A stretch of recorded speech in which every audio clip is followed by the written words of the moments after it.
Here's some more Age of Empires. We gotta grab up these sheep while we can. And we're still learning what we can about the Chinese.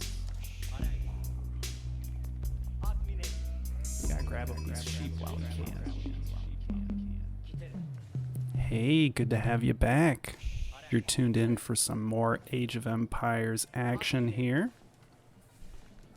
And I'm officially done with all my placement matches. We got through all 5 of them. I think I won 4 out of 5. So that's pretty cool. I ended up at Platinum 3, which is 1 rank below Diamond 1, which is where I finished last season. And I'd like to consider myself a Diamond level player, but I often end up in Platinum when I'm trying to figure out a civilization, or I'm not playing well, or the meta changes and I just don't quite understand what's going on. But here we are. My first matchup is going to be against TI-11, playing as the English, and I'm going to be playing as one of the new civilizations, the Ottomans. And I like this matchup for several reasons. I'll try to point out the advantages Ottomans have against the English. One of them is this first economic landmark, the Twin Minaret Madrasa. And I think this is a good landmark versus the English because you really want to turtle up and ball up, play defensively in the beginning versus the English because their longbowmen can really pick off villagers. So you need to have safe food sources. One of them is your starting berries, if you can maybe put an outpost near it, or, as is typical, you go for the sheep that are near your town center, because that's just the safest place to gather. But the Twin Minaret Madrasa, it's going to put down some berry bushes, so it's going to continually grow berry bushes that we can gather from. So that's free food that's free food coming our way. My villagers don't have to move very far. It's just a great option. And I didn't realize it. Oh, look at that. You can even get the mill technologies at the madrasa. So you don't really need to build a mill. That's great. I didn't even realize that. I'm gearing up for aggression, although I can't quite confirm it until my scout comes through. And when I see that many villagers on wood, I know what's coming. It's going to be some English harassment and aggression. You don't gather that much wood to not produce longbowmen, and there you go. I want to grab these sheep over here with my scout, but I realize I'm being greedy, and I've got so many sheep in tow, I can't lose this scout, so I send him home, and it ends up being the right decision. Like I said, we need safe food sources. The longer we can just gather from this area, the less likely I'm going to lose villagers. And here's another reason why I really like the Ottomans against the English. Our horsemen are unique units called Sipahi, and they have this fortitude ability where they attack 50% attack speed. They attack faster, but they take more damage from ranged attacks, melee attacks. If you thought horsemen were already great at killing longbowmen, wait until you see the Sipahi do it. I mean, these things just shred longbowmen. When you've got that fortitude ability on, it just drops them. That was like 3-4 longbowmen. My Spy's not even, he's at like 1/3 of his health. That's crazy. Yeah, we're going to be spamming these things out. They're so good. And I like the position we're in. We have our outpost right here. We even put the emplacement on it because we are consistently gathering stone. There's nothing wrong with having a little extra stone when you're playing as the Ottomans because you can get a second town center. You can put down more military schools. It's just super helpful to have.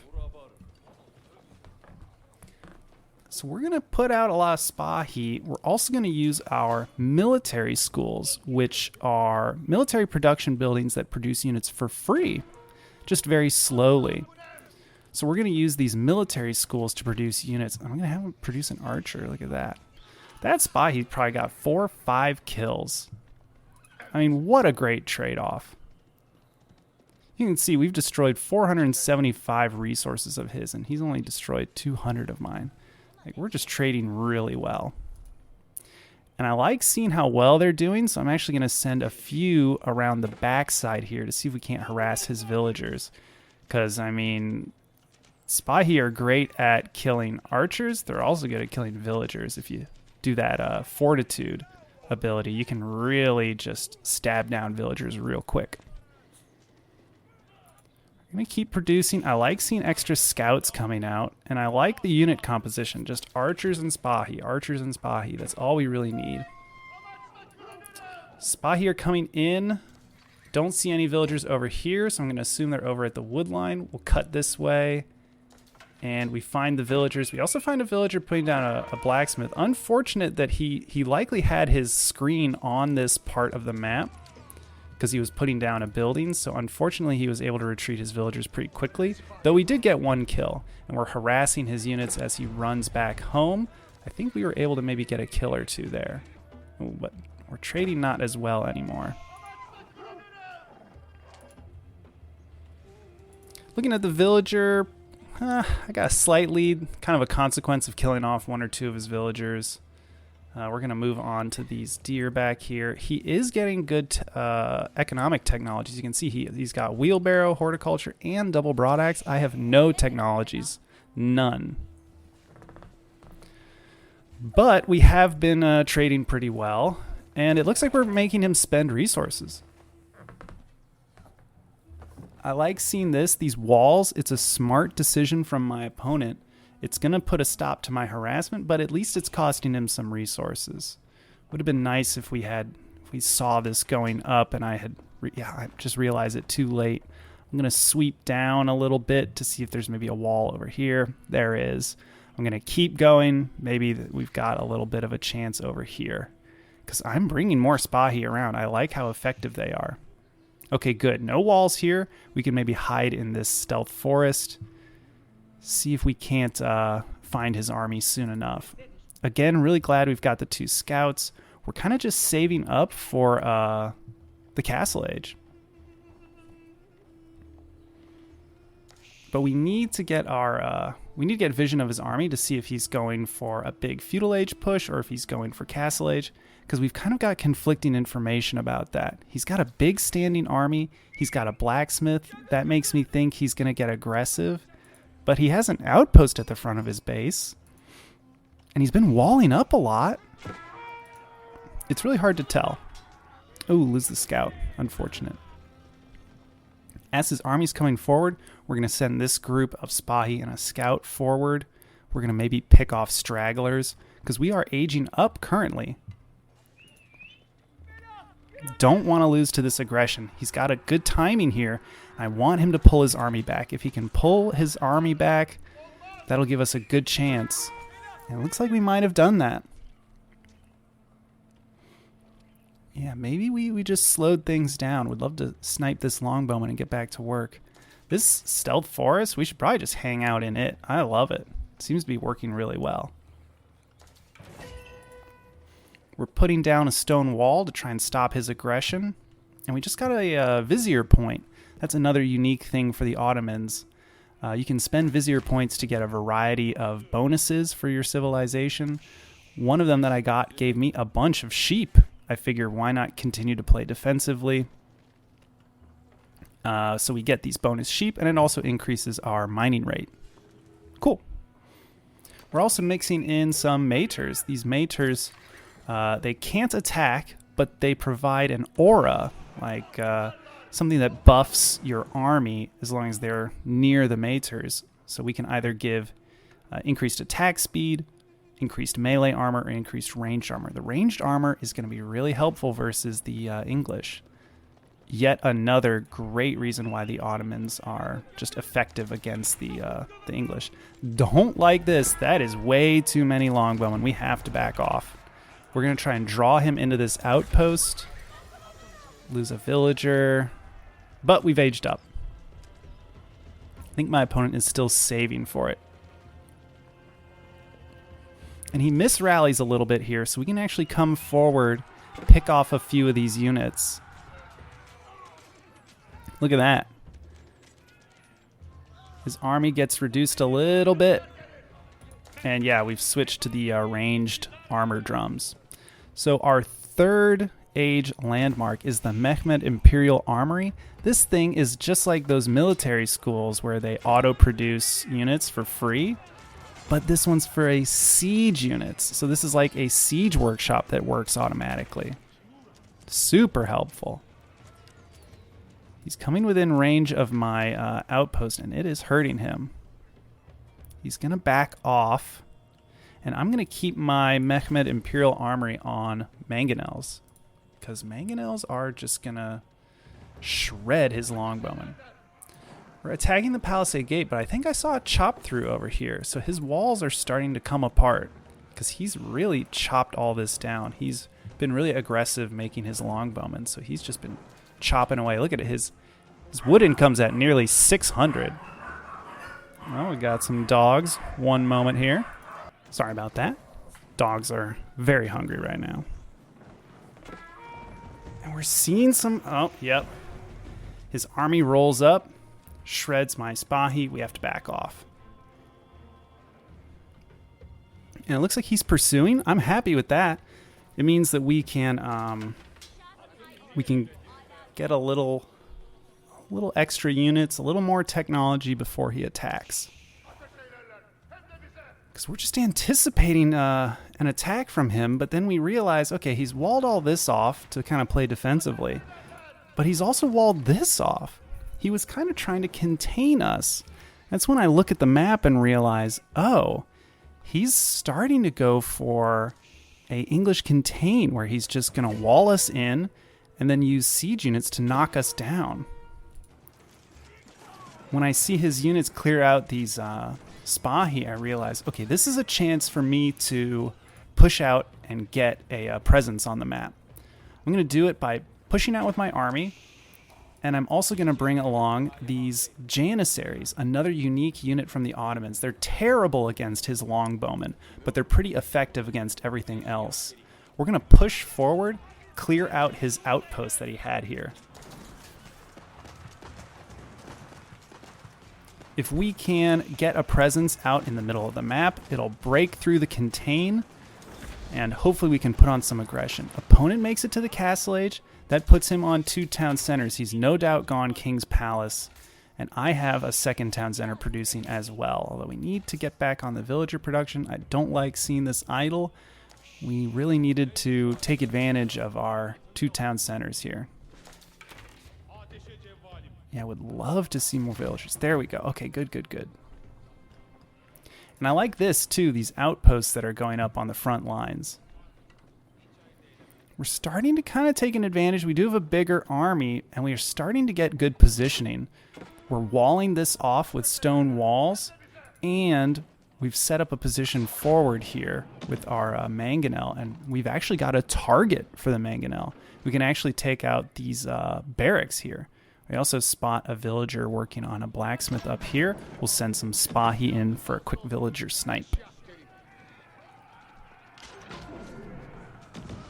And it's important I get these villager snipes because though I am a little ahead in villagers, he's got those economic technologies that are giving him an advantage.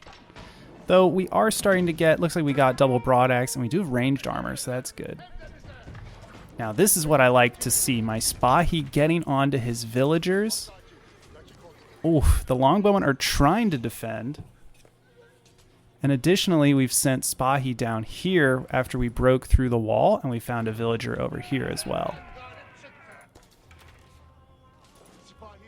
And these Sipahi are just going to town on these villagers. Look at that.